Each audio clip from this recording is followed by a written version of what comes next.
Starting with Christopher Cobb-Smith, nearest to me.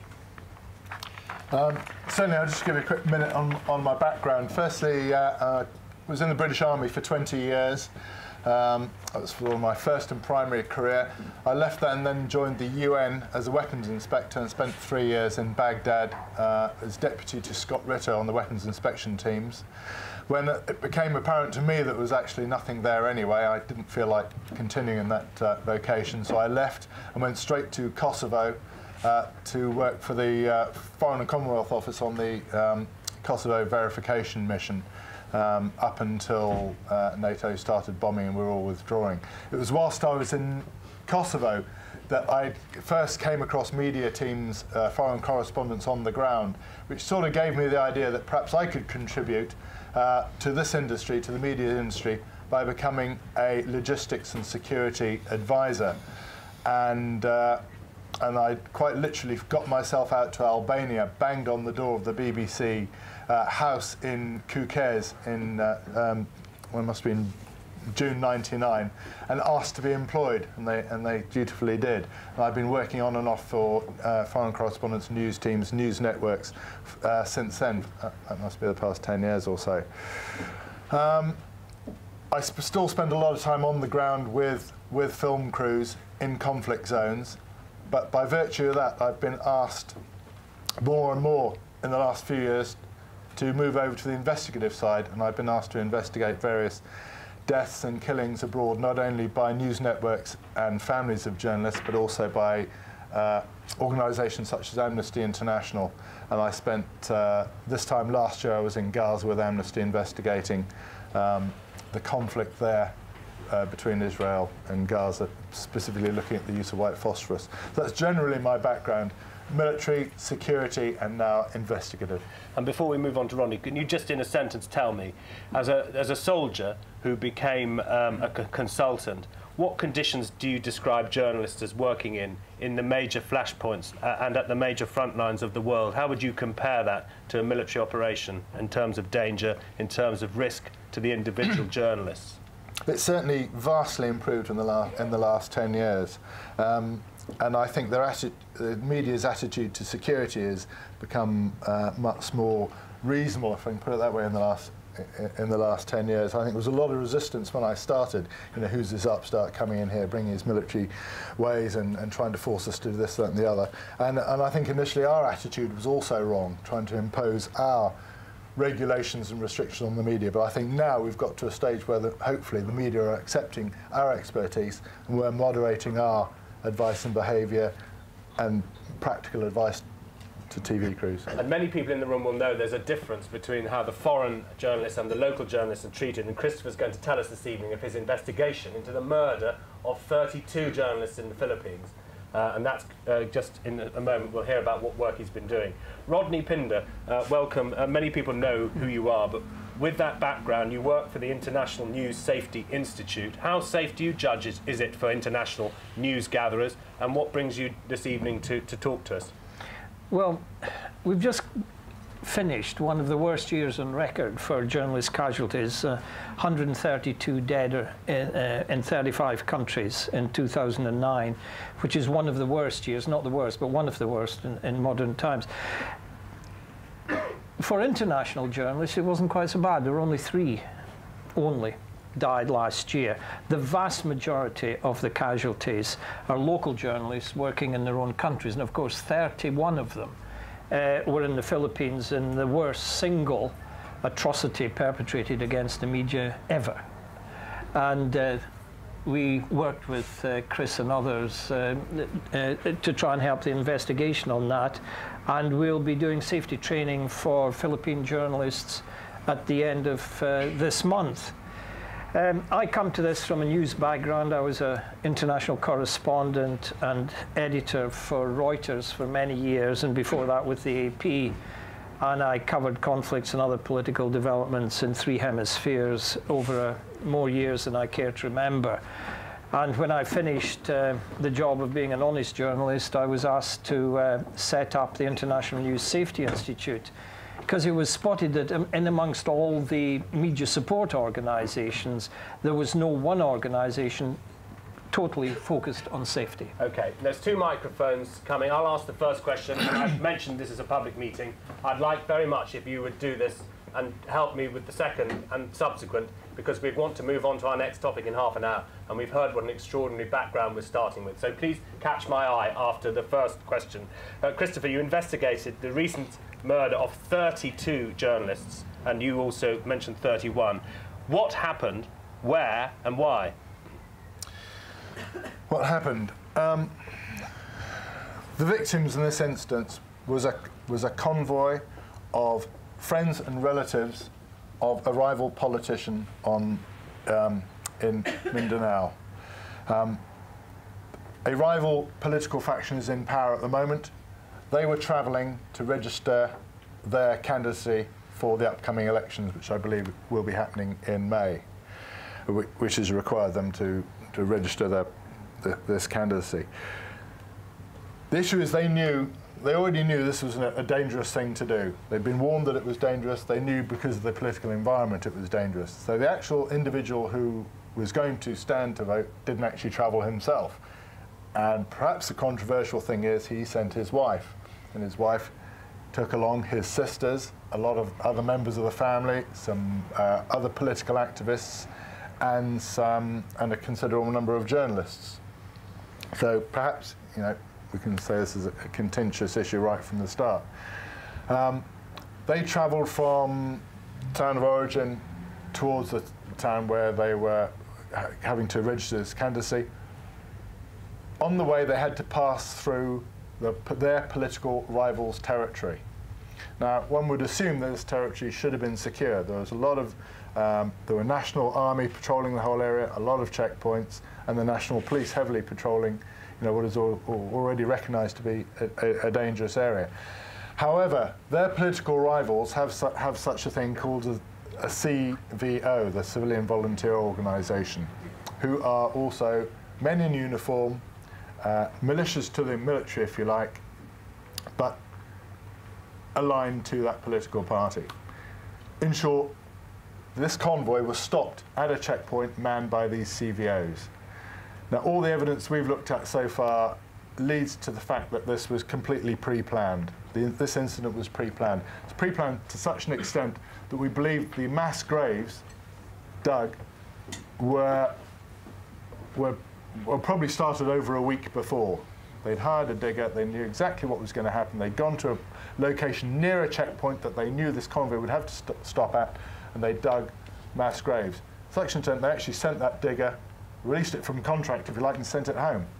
On the day this convoy travelled, the convoy was stopped at the specific checkpoint, and we think through, and it was obviously very well planned, with the effect that very few messages got out from the various people in the convoy. We know there was one phone call, and maybe some text messages afterwards. But in short, that we believe they had all their mobile phones taken off them, which would be normal if there's any half-planned, well-planned operation. Mobiles taken off them. That convoy was then diverted up a track 20 or 30 metres away, off the main road, about 3 kilometres up a dirt track. And there, we believe that the convoy was stopped about 9 o'clock in the morning. They diverted up this dirt track, and we know 3 Ks up there, the individuals were then dragged out of the vehicles, ordered out of the vehicles, and then systematically killed. 57 approximately, and I say approximately because unfortunately the investigation is not at such a stage that we know exactly how many people were killed. Rodney, can I ask this description of almost like a caravan heading to the southern island where there's been a fight going on? Is it clear that these journalists were killed because they were in a large number of a rival, apparently rival camp, or were they killed because they were journalists? Well, we don't know, frankly, but I would suspect they were all killed, so there were no witnesses left, and particularly no professional witnesses. Now, do we have any questions at this point from the audience? Yes, please. And if you have any expertise about the Philippines, own up early on. So to you. Cynthia Patrick from Conciliation Resources. We are involved in the peace process. Can you hear me? No, we can't really hear you. No, that doesn't work. It's on. It's just up to point. Oops. Just shout. Just shout. We'll get it mended. Yeah. I work for an NGO that's involved in the peace process in the Philippines. We are part of the international contact group for the talks between the government and the MILF. But I don't have a specific expertise on this point. I just wanted to know, because you mentioned that the civilian and volunteer militias arrested the convoy. But I've also read that the police forces were involved in the massacre. And my question would be, this would make it much bigger, and it's not only about arresting some private militia forces. And how could we change the whole structure of how this land is administered? Because this massacre is not between government and Moros. There are both Moros on both sides. So it's a bit my question, how they could better administer the security over there. Okay, two questions. The first is, were the official Philippines police involved in the massacre? And the second is much bigger. I'll put it on hold for the moment. The first question only, if you don't mind. We have no evidence that the official police were actually involved in the massacre. As far as we know, the CVO unit were manning a checkpoint at which this convoy was stopped. The issue is, though, that at what stage the police and the army got involved, or more to the point, at what stage did they not get involved? We know the word was put out probably late that morning that there had been an issue, these people were in trouble, the convoy had been diverted, the convoy had gone missing. But it was much, much later that any credible response actually took place. You know, so I don't think there was any legitimate police operating in that area at the time. And it has to be said, you know, was there some complicit with the senior officers? We don't know. We know the senior officers of the police and the army were removed from their posts at the time, or very soon after. And it has to be questioned, what were the army doing at the time? And why did it take them so long to react to this incident? Where were the police at the time? We do know that the police and the army that did react to the incident, when they got the message and when they found the site, they were intimidated, and they were also outmanned and outgunned by militia elements still hanging around the site at the time. This was admitted to us by the police, that the police and the army reacting to the site could actually do nothing because they were being intimidated. And can I give you back the microphone to ask our friend here, if you're working as an NGO in the Philippines, yes, what effect do you judge this has had? Has it effectively shrunk the democratic process in the country? In your own words, as a member of the audience working in this field, what's been the effect of this massacre? It's a bit hard to say. Well, I'm not based there. We are not based there. So our information is, you know, from traveling there, or from partners, or so, you know, there's probably other people who have more information. On the fact that the army was not there, there's also a reason, because the peace talks were resuming in December, so they had redeployed the army to show a good sign, and so there were less army presence there. This is also another element. But on the democratic process, well, President Arroyo did implement martial law, which for many Filipinos is a very traumatic thing, because it takes them back to the Marcos years. But then, because she knew she would probably lose before the Supreme Court, she stopped it quite quickly. And that's another big question. Okay. And here, yes, this gentleman in the front. And do own up to your own experience, if you would like. Well, I used to be the Roger Bureau Chief in Manila at one time. Things have changed, but I was there under the Marcos period. I was interesting. Do hold it close. I'm sorry to interrupt. Yeah, I was there during the Marcos period, and the interesting thing was that in some ways it was easier to deal with these things when Marcos was there than it is today, because Marcos had much more concern about the effect internationally on anything that happened. But there are several factors involved in this, I think. I don't have recent experience there, but the Moros themselves have always been divided, and one lot is supported by the government, and the other lot are not. And this always creates a problem in people looking at it outside and not being able to understand why both lots of Moros and so. Just hold it close, I'm sorry. Yeah. They won't Well, be... both lots of Moros. I mean, there is rivalry amongst the Moros. And they move from one time the government is supporting one lot, and another time they support the other, and this creates a lot of confusion down there.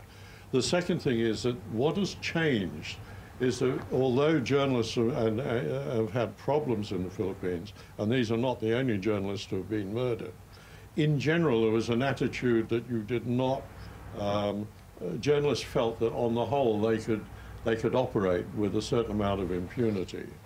What is clear that this has changed, and whether they were deliberately targeted or not, I would say what appears to be the situation now is that they're not concerned about whether the journalists, and I agree with Rodney, yep, that they don't want witnesses to what's going on. Right, so, and how many years did you spend as the Reuters bureau chief? 4 years. 4 years. And Rodney, will you link up with that directly? He's saying there's been a cultural change and that journalists basically are being treated now as, I suppose you're saying, much more of an easy victim than they might have been when you were there in the Marcos regime. I think that's what you're saying. No, I wasn't saying that they were easy victims. I was saying that the way they...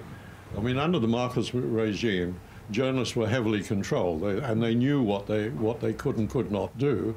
The most likely thing will happen, however, is they stepped over the line, they'd be detained for a while and then released. What appears to have changed is that since that type of control of the country has gone, that now we're back to a situation where guns are more important than speeches. See, I'd like to pick up on that point of another use of the word impunity, because journalists are being targeted around the world, particularly in the Philippines, without any comeback on the murderers. This whole question of impunity is a major, major driving force behind the killing of journalists. If something like almost 9 out of 10 of the killers of journalists around the world are never prosecuted, are never brought to justice. And the Philippines' record in this regard is one of the worst around. There has been nobody brought to justice for any of the dozens of murders of journalists in the Philippines. So this encourages more of the same. Murder then becomes a cheap, easy, and relatively risk-free way of getting rid of a nuisance. I don't think they were targeted in this particular case, but even without this mass murder, the death toll in the Philippines is appalling. It's a disgrace to any democratic country. And on that, starting with you and then spreading to the room, how would you compare it?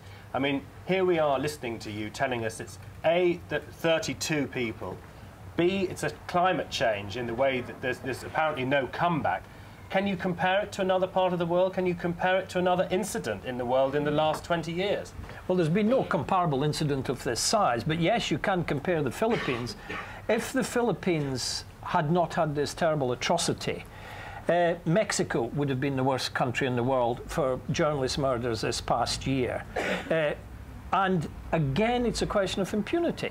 These are journalists who are largely covering drug trafficking, crime and corruption.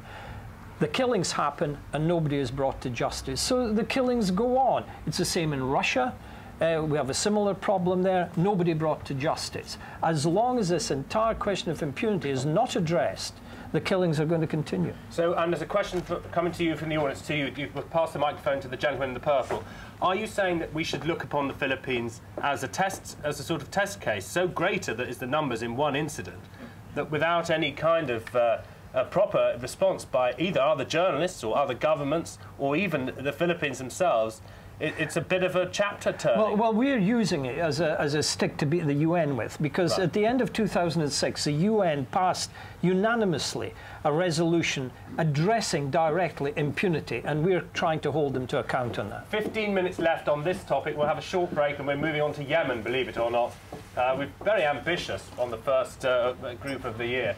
To you, and please hold it close so everyone can hear you. My name's Ewan Graham. I work for the Foreign Office on the Research Department covering Philippines. Question for Chris Cobb-Smith.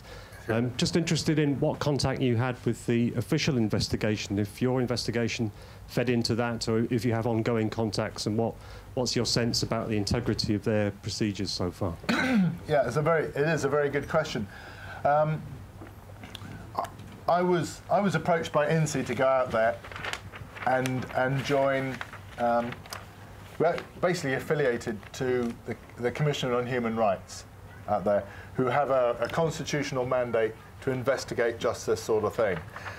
But the problem is, just as you've implied, that our investigation was running very much in isolation with that of the National Police. And the first thing that struck me out there was that we were doing our own investigation with really some pretty unqualified people. I had the honour of working with Dr. Barabar, the forensic expert from Peru, whose expertise is purely forensics. I'm much more, as you've gathered, a generalist on these issues. And we did the best we could.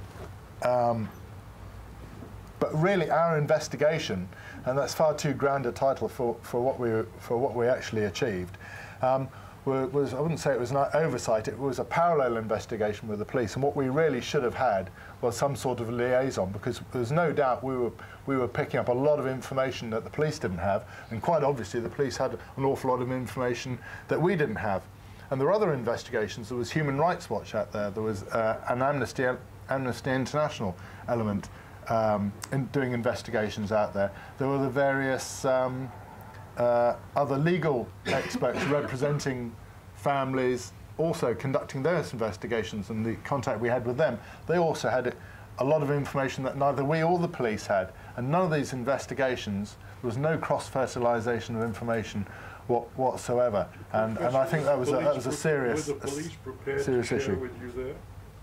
The question was were the police prepared to share the information? Unfortunately, our investigation was cut short by time, by Christmas, by myself and Dr. Barabar's other commitments. Everything out there, unfortunately, took so long. We just didn't have enough time in country to be able to achieve what we wanted to. We managed to get to the site. When we first day we managed to get to the site was a week after the incident. The site had already been processed by the police. But I'm afraid, even to a layman in forensics like myself, it had not been processed adequately enough. While part of our investigation was concentrating on redigging out the graves, I was processing the site with the CHR specialist. We managed to find another 30% of cartridges, bullets, items around the site that the police missed. What was the police attitude towards you doing that? They understood our mandate and they respected our mandate. I think they would have shared. They were happy to share their information with us. Had we set up that proper liaison, but there wasn't the time, there wasn't the facility. They appreciated our assistance in reprocessing the site, if you like. We went out. First thing we did was go out and buy commercial metal detectors. The police hadn't got that sort of thing. So it's basics, but they knew the basics of site processing, but perhaps weren't doing it as diligently as perhaps should have been done in that instance. And the same can be applied to the autopsies. They were done, but perhaps not of a standard that are required to support perhaps a legal prosecution. I wonder if I can ask you to reply to what you've heard. You've explained you work at the Foreign Office. This is being webcast, but as much as you are able to tell us, did this shock you? If you're a specialist for our own government working on the Philippines desk, do you find it shocking that this is a country where 32 journalists are killed, along with rival politicians, friends and family? Or were you already told this was expect some sort of dreadful atrocity in the Philippines? I think political violence around election time is unfortunately a part of the pattern in the Philippines, but certainly the scale of this certainly breaks all records. And our ambassador in Manila was one of the first to express the need for the authorities to move quickly, and that was carried in the local press quite extensively, and hopefully we think it's had a positive effect on the investigation. An international flavour to outrage has had an effect? Well, one hopes. I mean, given that the trial has now begun and it's being held in Manila, but I think we're a long way yet from the outcome. So we are moving to the close on to discuss this outrage, and I'll take one more question from the floor, but I wonder if you've pointed us to where we should go, which is we started by explaining that you'd mounted an investigation. We've heard questions from the floor about who helped you with your investigation, but I didn't ask you what did your investigation suggest. And our friend here from the Foreign Office has suggested there's a trial. And equally, we didn't explain how in the Southern Island you mentioned there's a fight going on with a religious element to it as well. So in our wrapping up, would you tell us what's happening to bring these murderers to justice, and what's happening in the Southern Island that perhaps fits in with the general pattern around the world of religious extremism? So I'll start with you, Rodney, and we'll take one more question and end this session on time. Well, it's good that there's a trial. That's a start. It's bad that the coverage is restricted of the trial.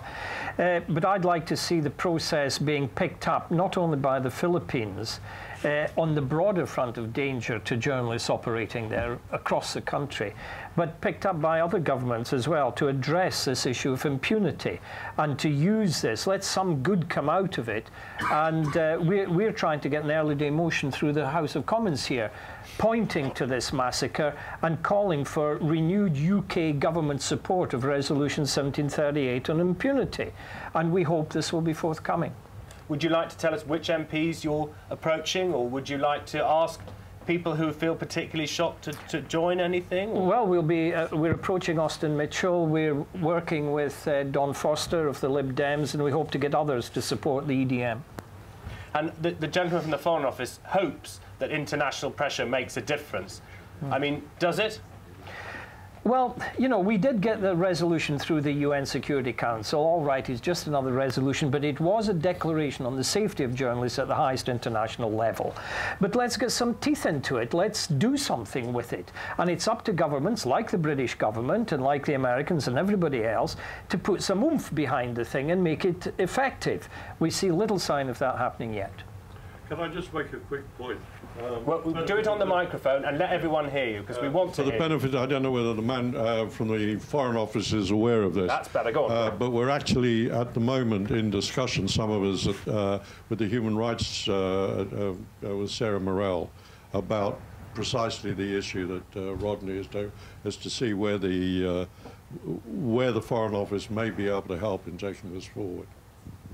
Is there another question? Because we haven't had the wrap-up. Yes, to Bill Horsley up the front here. William Horsley, formerly BBC. I'm working with Colin Bickler through the UNESCO committee on these things. UNESCO is the part of the UN, which is responsible for freedom of expression and journalists, and to beef up 1738 in the way that Rodney suggests. And every time I look at this, I look through the Council of Europe, the British government, other international organisations, you come to the same thing, which is national governments are the perpetrators, for the most part, not necessarily of the crimes, but of the cover-ups and the indifference. This is a real paradox, and the 2 points I'd like to make. One is the British Red Cross, the British government has made a pledge uniquely at the last meeting of the International Red Cross, that as a government, they're committed to ensure that journalists who are attacked or killed, the perpetrators will be prosecuted wherever they are in the world. This is an absolutely new idea. As far as I can tell, the UK is the only government that said this. Journalists have to be aware of this in our country and elsewhere. This club does a terrific job, but these atrocities are continuing, and the concept has not been grasped yet, that journalists are in a very particular situation. Their job sends them into danger. They have certain legal protections through the Convention of Human Rights, as a matter of fact, to examine that. But on the ground, as you say, the only protection is if they get guys like Chris who can stop them getting killed or taking a bullet. So we need, first of all, we need to follow up that international stuff. It does seem to me that, you know, Rodney's organisation is the key one here. We need a coalition of journalists, a better understanding to stop the hypocrisy on this and to force governments. So as long as journalists act as lone wolves and rivals and so on, they won't get that done. They have to put pressure on governments collectively. I say that from my own experience. I'm working in the Council of Europe but the same thing. Anti-terrorism laws and freedom of expression and so on, it always goes around the same way. But essentially, what we need is test cases are Russia and this massive mass killing in the Philippines. We need governments to commit to take on the authorities in the jurisdictions where they've happened. Yeah. Keep the microphone, Bill. Respond, if you would, Chris. Well, I think key to that is effective investigations in all these incidents. Far too many of these incidents are brushed under the carpet or go away because the immediate investigations are not credible enough. And I know there's been a certain amount of controversy, especially within the Philippines, that international experts were brought in. But I'll have to say, having gone there myself, there was just not the capacity, there was not the expertise within the country, certainly not amongst the CHR, the Commission of Human Rights, who have a mandate to carry out these investigations. There was absolutely, by no means, the experience or the ability to produce a credible investigation. No, timely investigation. The difficulty is that bilateral relations depend on, each country wants good relations with the government, so they're only going to push it a certain way. Russia is the classic example, but it obtains even in a situation like this. But I'd underline your point about the changed culture, the changed environment, because journalists' fair game is a post-Cold War phenomenon, essentially, because you have the breakdown of law and order, you have lawlessness, and you have these warlordism, whether it's Iraq or Philippines. That is the real danger for journalists. Right. I mean, because many people in the room are assignment people or news-gathering people, and you're saying that it's all fractured and it's changing, the landscape's changing all the time. Are you saying that this is well, I'm saying that big media organisations like the BBC, the networks, and so on, have taken step one in getting the military experts and so on to try and avoid them being in the firing line. But they haven't done the second and much more important thing, which is where Rodney's organisation and the rest of us come in, which is collectively to stand up to governments and say, please fulfil your commitments and go much, much further, because this is becoming an epidemic of murder of journalists. Right, Rodney, I'm going to bring it to a close. If anyone has a brief statement on this, because I want to run it to time, but would you like to respond to that in a brief word, and then we'll bring matters to an end? Well, it's something we've always said. A lot of the answer to this lies in the hands of journalists themselves. I did an interview with some Mexican journalists this afternoon on the situation in Mexico. And the journalists there are beginning to come together to bring pressure on the government to do something. We can do a lot. We can publicize, we can campaign, but sometimes we're our own worst enemies. You try to get a story about a journalist under threat into a newspaper anywhere. The coverage in the UK, I've got to say, of this Philippines massacre in the press was negligible. I read more in the International Herald Tribune than I read in any single British newspaper. That's disgraceful. If we cannot publicise these things and draw attention to them ourselves, then there's not going to be much help forthcoming from others. No, I think with respect, I'm delighted that you contributed so much. Because we're moving on to Yemen, of all things, I'd just like to ask if anyone who hasn't spoken is burning to add to what we've heard. Otherwise, no. So I'll move on. But thank you so much, Rodney Pinder and Christopher Cobb-Smith, for getting us started this year. Thank you. So now, you can either stay or sit in the audience. Oh, sit in the audience. Could we that might be useful. Yeah, could we have Ginny Hill, if she's here, Victoria Clark, who I know is here, and Abdallah Hamouda, who I know is here, to come and join us on here. It's about Yemen. Yes, do have a seat.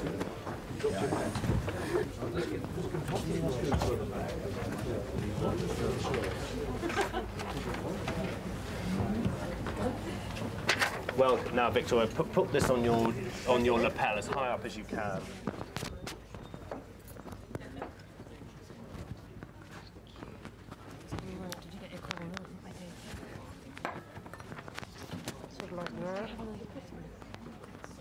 Yes, yes. No, that's fine. That's such a weird... Now, I never said hello to you in a rude way, but I'm just trying to introduce you. I have that cool. It's lovely to meet you. Would you be okay to give us a brief introduction of around a minute each as to why you're particularly talking on the panel tonight? You know, just to allow everyone to know a bit. Can you move that up a little? Which one? This one? Move that right up. Okay. Round two. I'm just under orders. Well done. Again, we're aiming to end by about 8:25, and it's the same thing here.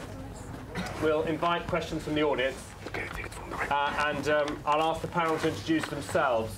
The topic that you kindly agreed to come and listen to them talk about was why has the country become a fertile ground for al-Qaeda, and what are the implications of the renewed focus on the country in the wake of the failed attempt to blow up a transatlantic flight over Detroit.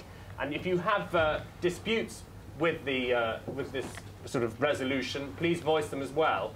I don't know if there's anyone in the room who confesses to being a real geographic expert, because I think it would be really useful if someone could remind us of the history or the geography of Yemen, which if you don't put your hand up, I'm going to have to force someone on the panel to do. So bear that in mind and catch my eye in a moment as I ask them to introduce themselves about why they are talking to us on this subject, starting with Victoria, who's closest to me, a former Observer correspondent, author of one book and now writing another account for Yale about Yemen, which she hopes will be accelerated into print, as every author does, of course, but this one for obvious reasons. Victoria Clark, welcome. Tell us why on earth you're here. Well, yes, the book is just finished, and I hope it will come out fairly shortly.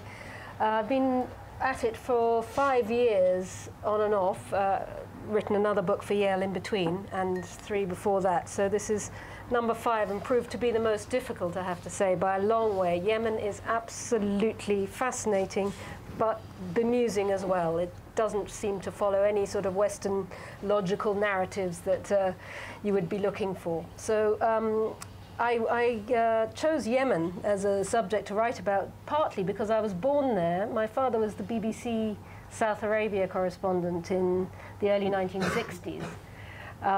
We didn't stay there long, but of course, as always happens, if you live somewhere when you're young, and it becomes part of family mythology. So the word Aden, for me, which is now Yemen's second city, conjures up a whole sort of bleached, sunlit, beautiful world of happy small children, and my parents looking wonderful, age sort of late 20s. And so Aden as an al-Qaeda hotspot, and you know, a direly economically deprived city is just a terrible tragedy. It doesn't match my conception. That's my. And when were you last there?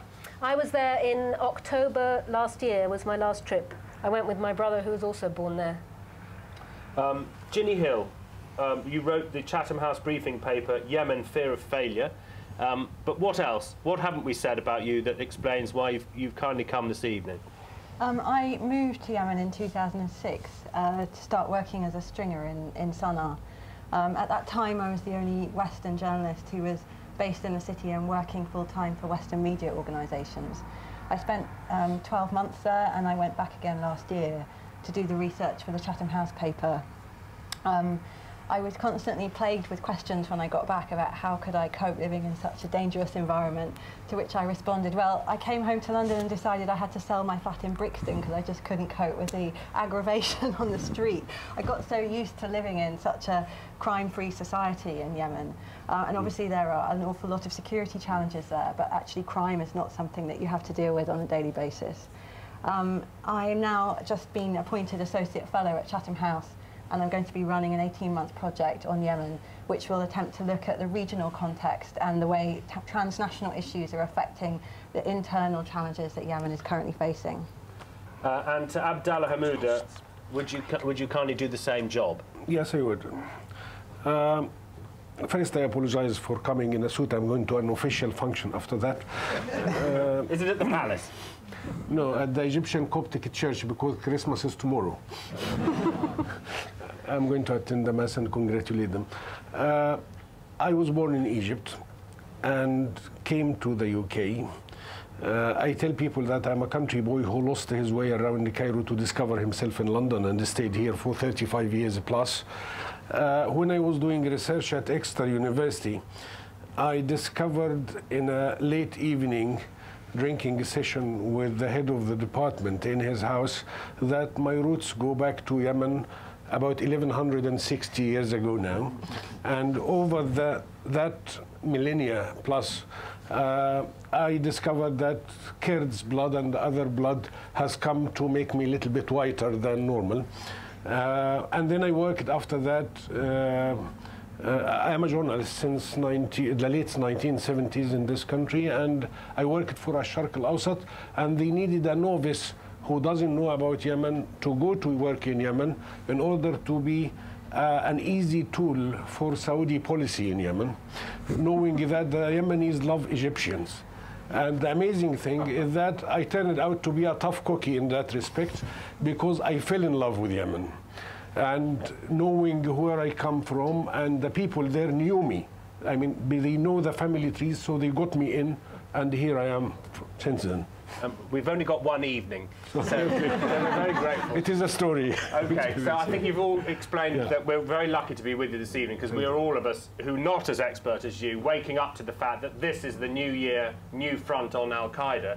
And for those of you who are not as expert as this, I would just remind you of this background. The Romans knew it as Arabia Felix, in contrast to the relatively barren Arabia Deserta to the north. And Yemen sits at the heel of the Arabian Peninsula, as we've all read in the newspapers who didn't know before. It's the poorest country in the Middle East. The oil's running out, the water's running out, and the transnational forces are at work. So the second question's coming to you, and please help me out, because this is the form of these talks that we're doing. Let me ask you all to answer the question this evening, starting in the same order, Victoria. And the question is, why has the country become a fertile ground for al-Qaeda? I'm going to leave off the second part for later on. Well, there's a problem in the question, because why has it become? That suggests sort of recently. This country has been well suited towards the breeding of such movements for a number of reasons.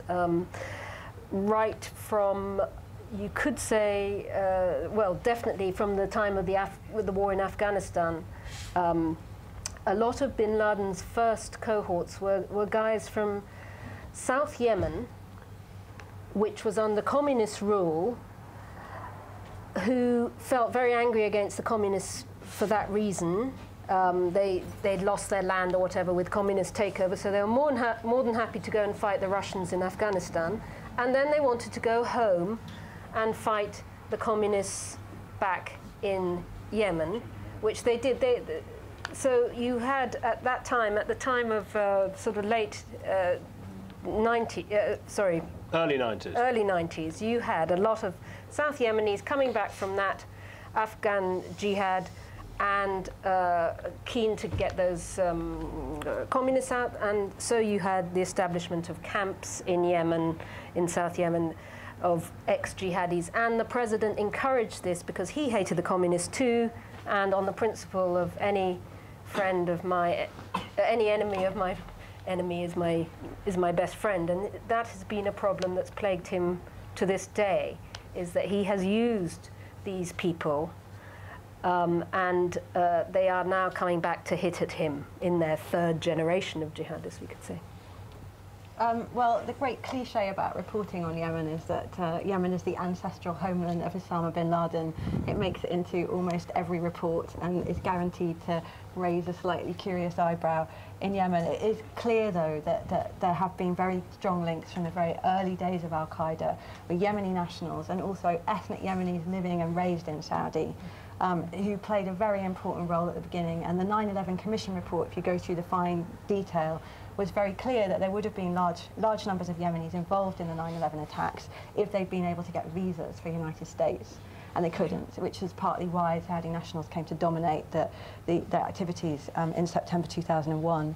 But just looking at the time frame of recent activities in Yemen, there was a high-profile jailbreak in 2006 when more than 20 terrorist suspects and convicts escaped from jail. And since that time, al-Qaeda has basically reconstituted itself inside Yemen.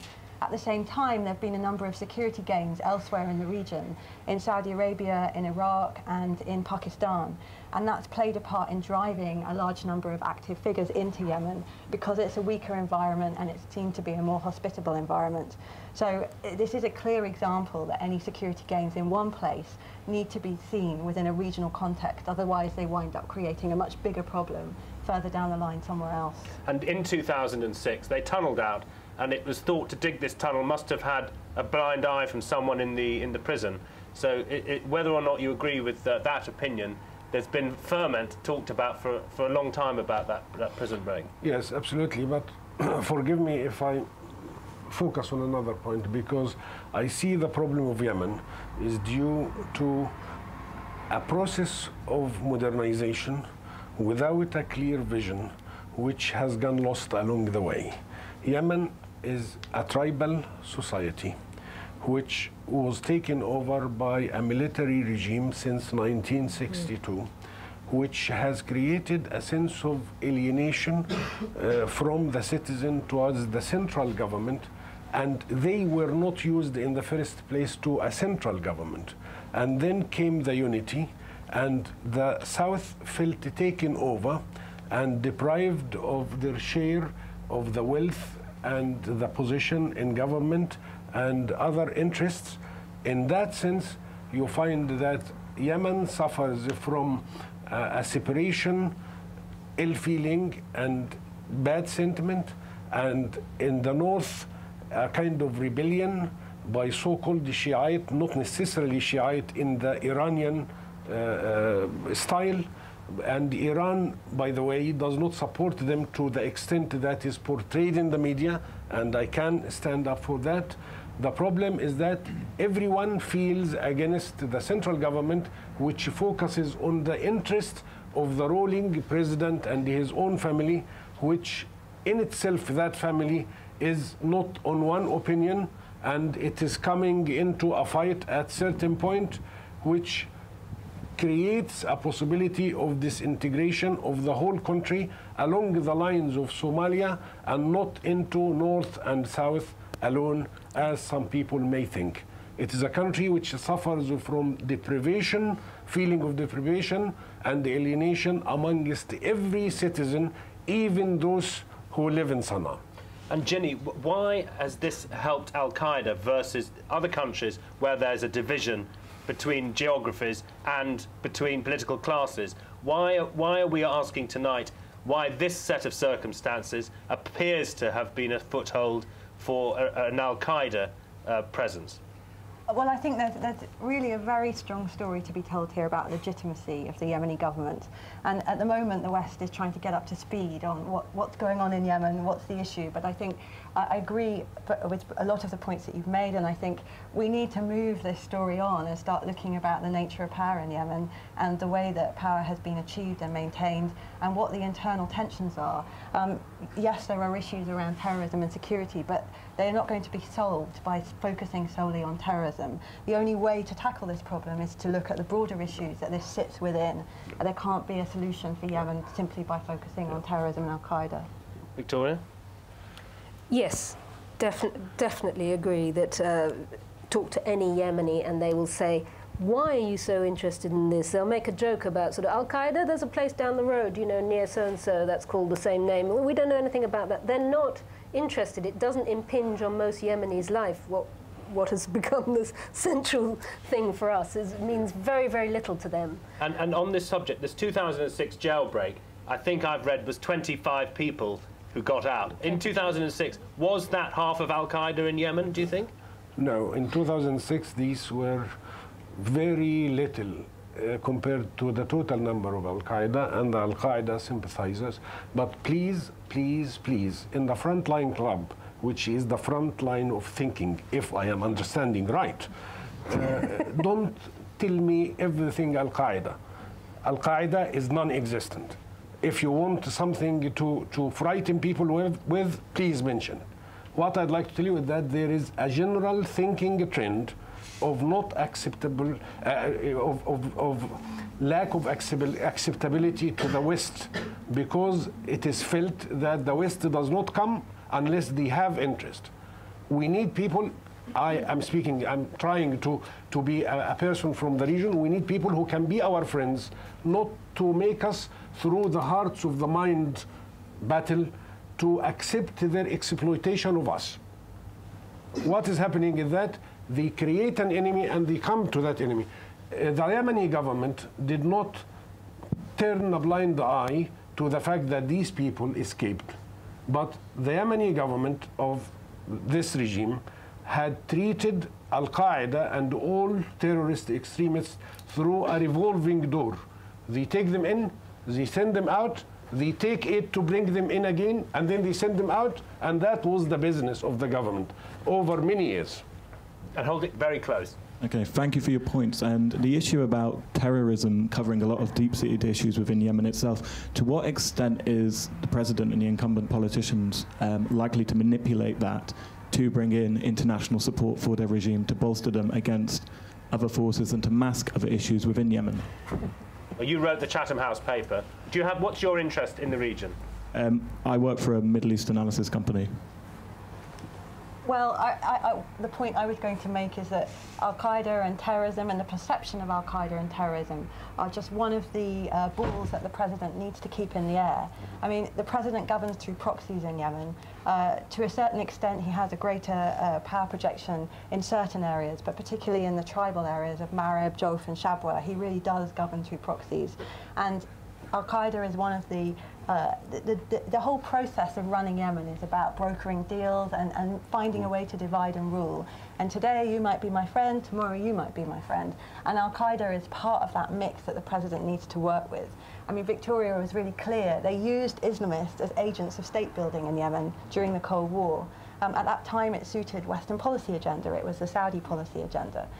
Now, state building means something completely different. It has a kind of development discourse attached to it, and using Islamists as an agent of state building isn't part of the current trend. But it's there in Yemen's history, and you can't get rid of a constituency like that. And the legitimacy in Yemen, the degree of religious observance in Yemen is quite profound.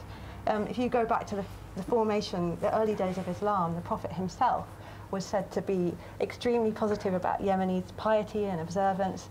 In Saudi Arabia, religion is enforced to an extent by the state because it's strong. In Yemen, the state isn't strong. So it comes out of society, it comes out of the mosque, it comes out of your neighbors, your family, and the tribes. So it's inherent in the grassroots structure of Yemeni society, and it's one of the things that actually keeps things together. But is the president not also trying to use al-Qaeda as a means to bring in American backing, and also by conflating the Houthi issue with Iran, as Abdullah mentioned? I think you could say that it's been looking at the history, as I've just done, the modern history of Yemen is constantly to get as much money from whatever source as possible with as few strings attached as possible. So a lot of work goes into seeing how can we get this money without having to say exactly how we're using it, which is that's the West has got a real problem trying to follow money in Yemen. It always has had, and so yes, I think there would be a part of it. I mean, certainly that's how they've used Saudi Arabia in the past. It's sort of, we'll get some money, great. That war we'll just tell Saudi Arabia things are very, very bad with the Houthis, very bad with al-Qaeda, and that'll bring Saudi money because we're really a bit strapped at the moment. It's very short term. It's pretty ad hoc and short term as far as I can tell how it goes. You see, in any country, when you describe a person as a ram, it means that he knocks his head and does not think. In Yemen, when you describe the president as a ram, it is a sense of pride. It is a description of what brings a sense of pride. It's the same in our country. It's the same here. Okay. In Yemen, as he likes to portray himself in that manner, after the attack on the American destroyer USS Cole, he said that he will not allow American intervention in the country. But after half an hour's meeting with Barbara Bojan, the then American ambassador in Sana'a, he changed his mind 180 degrees and went like a tamed lamb. Now, Ali Abdullah Saleh said that in order to up the price. And he got the price he wanted from America because what the thought was any attack on American interests is to be prevented, and that is the sense of the pride of the superpower. And here we are. But yes, he tries to extract the highest price without any strings attached. From the floor, anyone?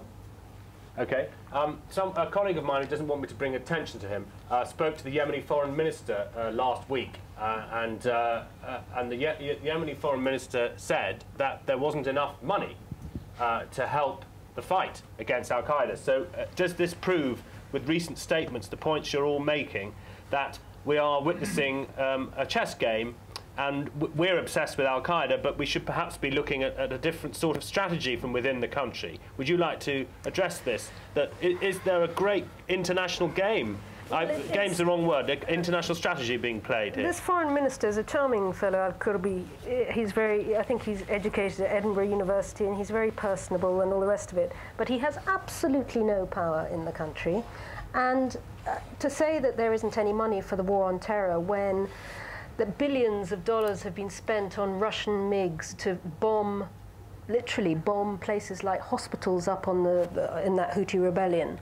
And also money poured into counter-terrorism efforts to hassle journalists in the south who are dissidents, and this it really sort of sticks in one's gullet a bit.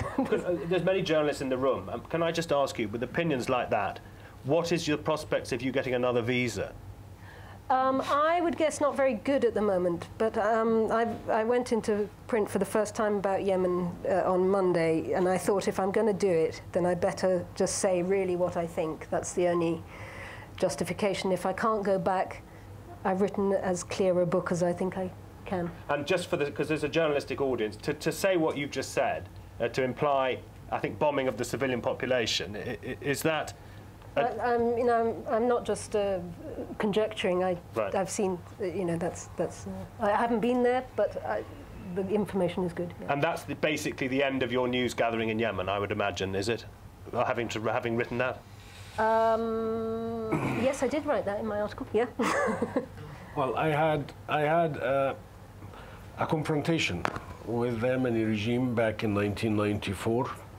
And I was turned from the airport after midnight on the 22nd of May 1995. I understood it was for my own safety, and I was turned back with a guard of honor, some colonels, and the lowest rank was majors. And it was a very good way, actually, but I knew that if I was to be in the country that night, my car would have been shot. I think, but after that I went to Yemen several times. No, I think it is not the end of your news gathering career. This is a passing phase. Well, I just wanted to point out one of the ironies. Victoria talked about how challenging it can be to establish a kind of coherent narrative in Yemen. Yemen was considered to be one of the freest presses in the region after democracy was introduced in 1990. And yet there is this kind of rather more authoritarian tendency which sort of lurks in and around the sort of more public image. I was at a press conference or a public conference at one of the main hotels in Yemen in 2007 on press freedom. And there's a character in Yemen called Abdul Karim al-Haywani, who has been jailed for several times, actually, for crossing the red lines and discussing things in public which are not supposed to be discussed in public. So he'd been in jail several times, he'd been intimidated, and a few weeks before he'd been prevented from leaving the country. And there he was on a panel discussing press freedom with the Minister of Information. So there's a very kind of strange, ironic tension in Yemen, and you can't just characterise everything in a black and white. I think that's a very, can I just add to that? That's a very, very, very good point, because I think it holds true for al-Qaeda and the whole jihadist business as well. There's a sort of strange feeling that nothing is quite serious, and the way that the president deals with these people, he puts them in jail, they get out, they say, oh, I'm really sorry, I won't do it again. And then it's the opposite of how America conceives of the jihadist threat as being something dark and evil and organized and ruthless. Yemen, everything's fraying. It's fraying at the edges. You know? And does this link with what Abdallah, you were telling us? We're getting a bit hung up on firing off the world al-Qaeda to spook people in Maidenhead, and that actually it's a lot more kind of complex. And even, you know, just as we're told you can buy a Taliban fighter for $10 a day in Afghanistan, we're being told here, don't get... It can be cheaper in Yemen. Cheaper in Yemen. But in Yemen, so. there is 100 million pieces of weaponry in a country of 23 million people, and you can buy an anti-aircraft or a heavy machine gun in the street. I mean, I rode in cars where grenades were rolling under my feet, and I had to just say, thank God I have my 2 children before I come here. Please tell us your own interest and background. Just historical. Before many people in this room were born, Britain fought very hard to hang on to Aden. We then changed policy and decided to withdraw from east of Suez. Did we politicize Yemen by fighting, or were they already politicized? And is there any danger that the clock might be turned back? This is sort of, should I answer it as it's a kind of historical thing? I think, yes, we didn't help. The way we dealt with Aden in those last years was not sensible. We didn't have a realistic policy. We tried to stick the very cosmopolitan and thriving, bustling, modern port of Aden to the tribal areas around it and make one country.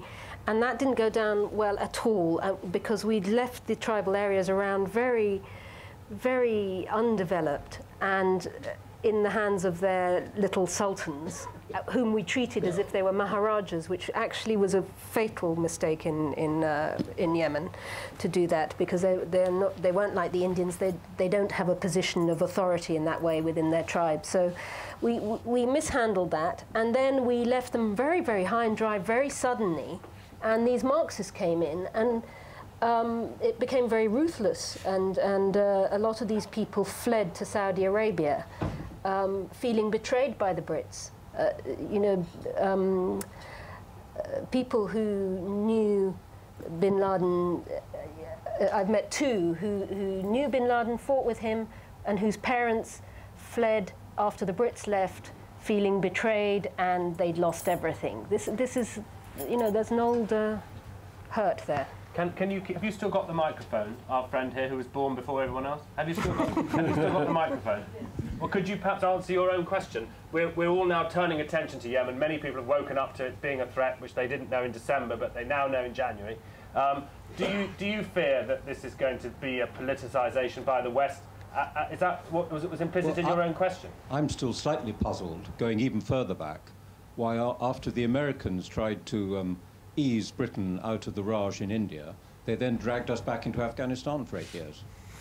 Because would you like to? Well, let's break it down a bit. I suppose the second question that's brought you all here this evening was: what are the implications of the renewed focus on the country in the wake of the failed attempt? So let's not go back to colonialism, but let's answer. You want to go? I want to go back to colonialism. You can't go back to colonialism. No, I want to because I think actually some of the issues involved in the withdrawal and the kind of are still playing themselves out. Do you promise that colonialism will be relevant to this question? No, I just want to make a point about press freedom that's connected to this, because this is a sort of not really being reported well enough. But the Yemeni government closed down 8 newspapers earlier in the year, and this was in response to the coverage that was taking place because of the southern unrest.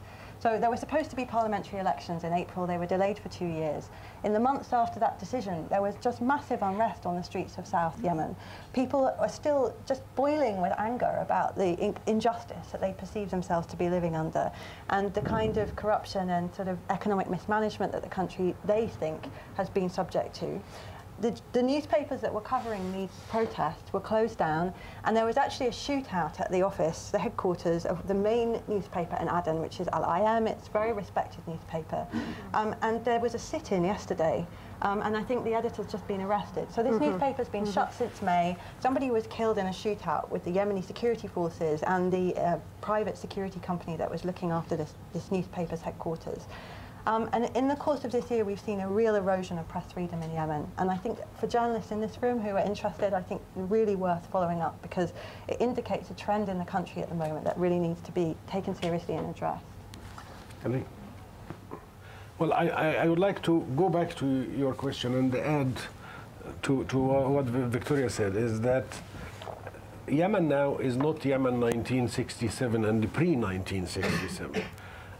What the British did, the British didn't like to give up Aden, and they did not give it up easily until such a point that they felt that it is economically unsustainable to remain there.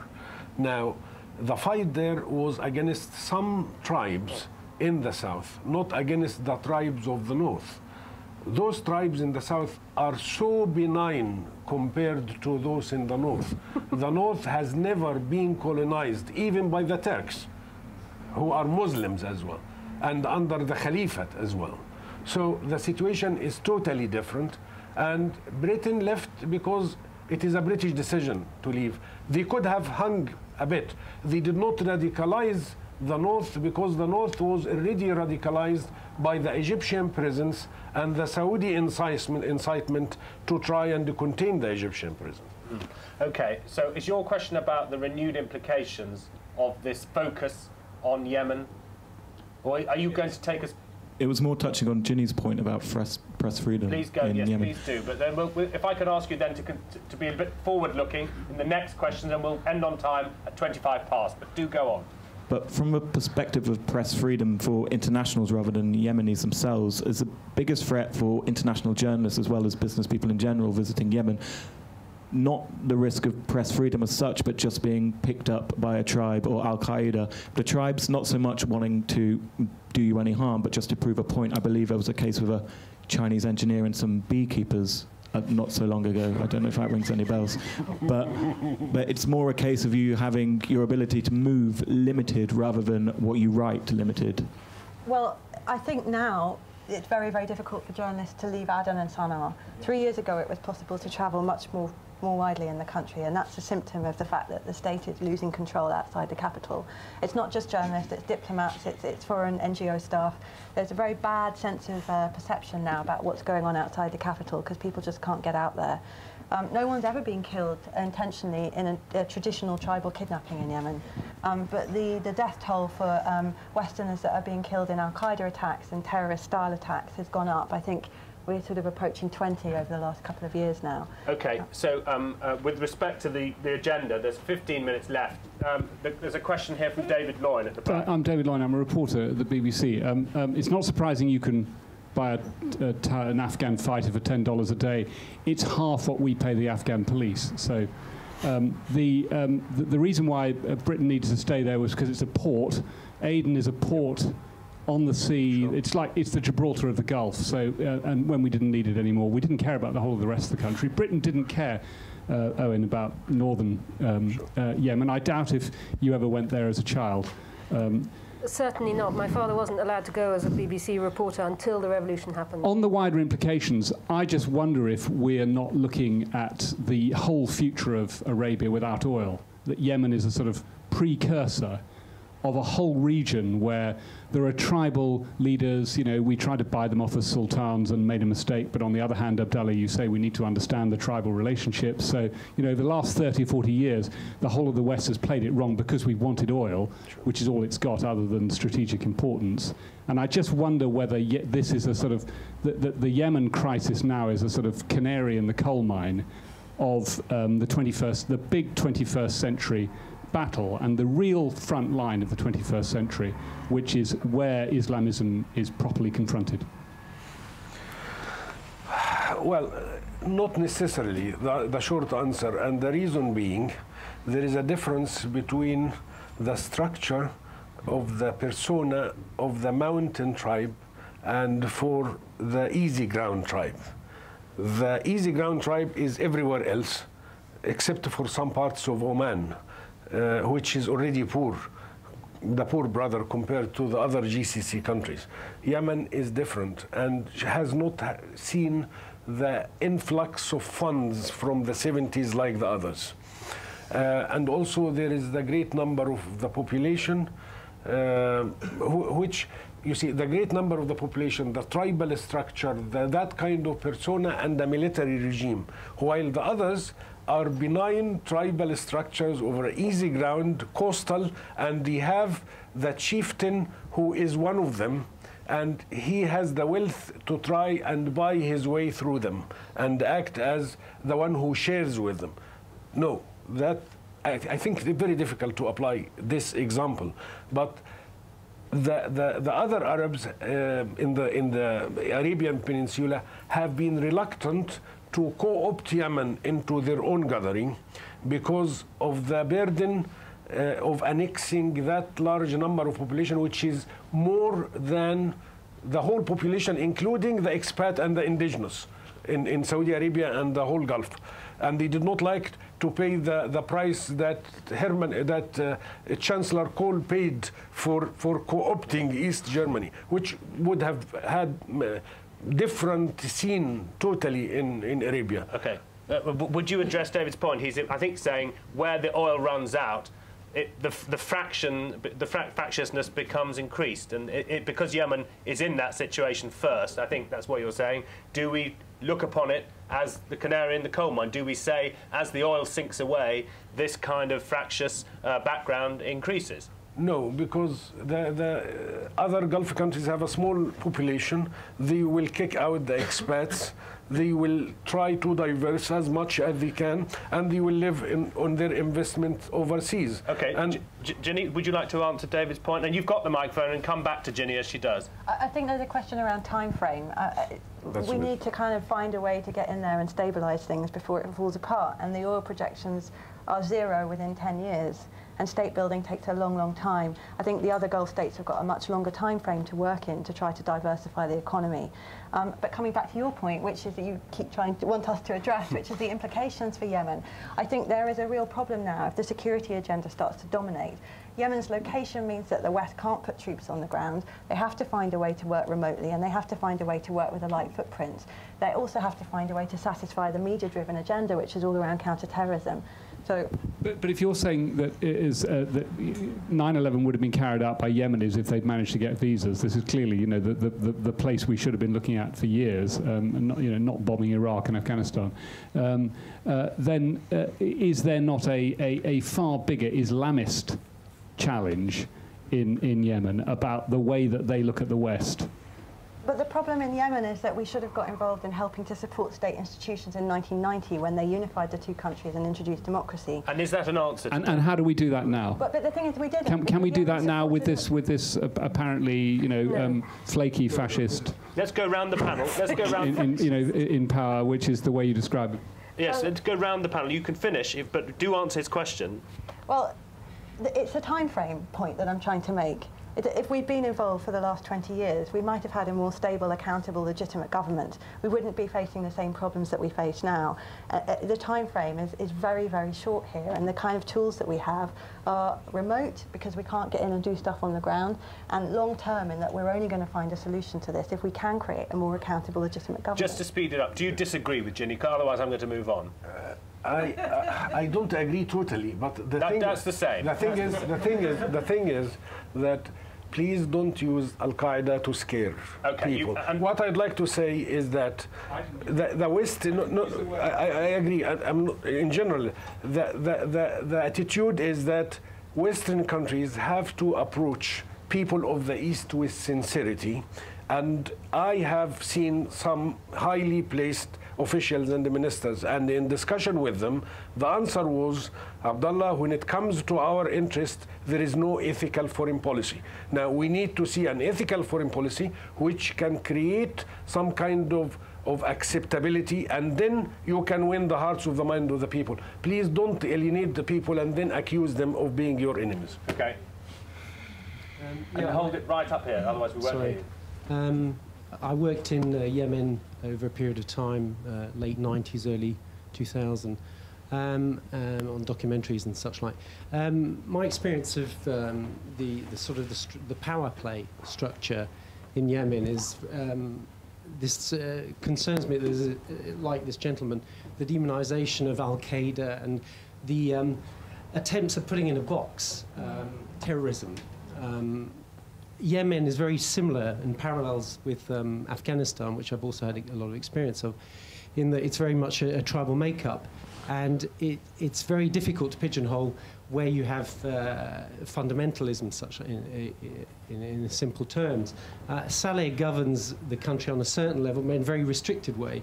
You hardly ever see him, and his influence over a few kilometres out of Sana'a is quite limited, and power shifts are the name of the day on a continuous basis. So if there's a Western attempt at trying to classify and to try and understand or sensationalize the concept of terrorism there. It's a very complex one, and it's not easy to simplify, and I think this panel's having these problems because it isn't. It's a country that is very magical.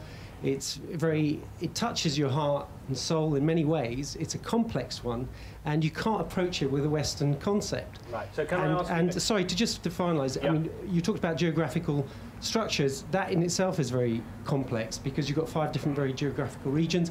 If you analyse the so-called terrorism that has occurred in different places, it often is relation to oil and in terms of tribal issues rather than terrorist issues. So can I ask you, can I summarise the sense of what you're saying as we are indulging in a generalised discussion demonisation, as if it was Afghanistan pre-9/11. We're describing circumstances in the same way. We're using language that doesn't express any knowledge. This is your fear, the general media discussion about Yemen. Is this I think it's on one level it's putting on a pedestal al-Qaeda right. as an organisation. I think this gentleman's correct as well in trying to remove that because it's a complex tribal system, and I think the West has used the word al-Qaeda equally in places like Afghanistan, which is very complex tribally. Okay, and that overly simplifies it. And then pass the microphone to the lady behind you. And you at the back, sir, yes, in the blue shirt, the final 5 minutes. Yeah, just quickly, I mean, couldn't we look at possibly Yemen as a microcosm for, basically the Middle East in general? It seems like, the lack of their ability to kind of develop a nationalism, for example, under Nasser, or, what has led into Islamism in terms of a unification of the people of that area. It seems like, by superimposing, as this guy was saying, kind of Western attitudes to, how should we solve the problem, is only going to disenfranchise, the people locally with regards to our interaction with those guys in the West. So that's basically it. Can I go? I agree with that the national project in Yemen has failed, and in fact I think that's the real drama. We're herring off after the jihadist thing, which there is a jihadist problem, there's no doubt about it, but the cause of it is that the national project is falling apart, and I think fairly shortly we're going to see Yemen fall apart, and that may be that may give more room to jihadist groups, of course, and jihadist groups, not just al-Qaeda, but lots of other people with the same sort of ideas. On the other hand, I think there are also people saying, no, we could do, it could work better as 3 different sections. We could have the south, Hadramaut, which is bin Laden's ancestral homeland exactly in the east of the country, and the north. People are thinking about what would really work, and I think we could be thinking a bit more realistically, rather than saying, oh, it's also urgent, we must support this guy because he's the only guy we have, let's funnel a whole lot of money, and I think we should be accepting a truth. I don't know whether the other 2 agree with me, that Yemen as it is at the moment is not a viable project. Ginny? Well, just on an economic level, the international community, either the Western donors or Yemen's neighbours, are going to have to come in and stump up the cash in the short term. The 2 main trigger points are going to be the point at which the government can't pay civil service salaries anymore. When might that happen? Well, how long is a piece of string, really? It kind of depends on whether there's any further oil or gas finds, and that really depends on the security conditions and the perceptions of Yemen's trajectory. It depends on the price of oil, so, but it's imminent. The other point is subsidised diesel, at what point they have to start relying on foreign funds to pay for this. In my opinion, it buys time. It doesn't solve the problem because it still leaves you with the question of legitimacy. How much is diesel subsidised by? I mean, does it bring it down by half? Well, in 2008, the budget was 3.5 billion, which is roughly equivalent to civil service salaries, and the whole total government budget is about 8. So we're talking about a hefty chunk of money. And people need diesel because they need to get water out of the ground. Right. The water table's so low now that they can't survive without diesel. So we're in a situation where all of us in the UK pay a tax of perhaps 70% on diesel, and we're over here, and over there, they're cutting the price with a subsidy in Yemen. Yeah, that's not a realistic problem. To you with the hat. Amar Muhammad, Yemeni. So I would say that I agree with most of what you said, and I disagree with some of them, and there is no time to mention all the points. But my point that in terms of al-Qaeda in Yemen, their existence, I can see that there is a lot of exaggeration in the media. I'm not denying that there is an existence to a certain limit, but all this number that have been reported of capturing a lot of al-Qaeda members and put them in jails, they're not al-Qaeda. There is even no proof that they are al-Qaeda. They could be Islamists, and not all the Islamists in Yemen are really members in al-Qaeda. And we can say that the government is taking advantage of al-Qaeda and the war on terrorism issue in terms, as you said, to get funding for a lot of things. Yemen is facing more serious problems. As you said, the conflicts in the north and in the south, the rebellions in the north, and increasing calls for the separation in the south.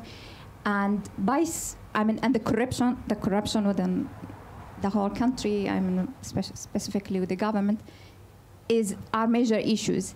If the Western, as you were mentioning, or someone are serious about solving or resolving the issues of al-Qaeda, let's start with those issues because they are contributing to.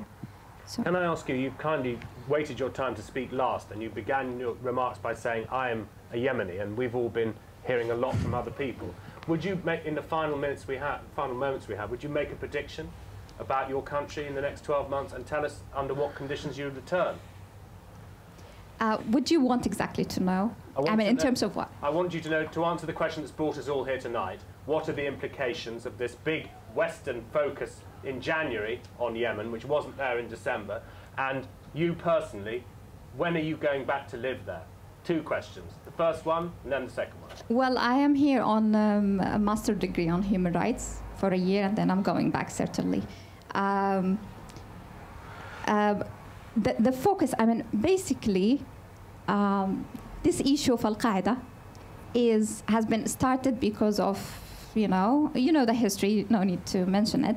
But I think the continuation of these problems and all this, messages about, even the threatening messages to the U.S. embassy and all the foreign embassies in Yemen, is basically because let's face it, it's because what's going on in Iraq and Palestine.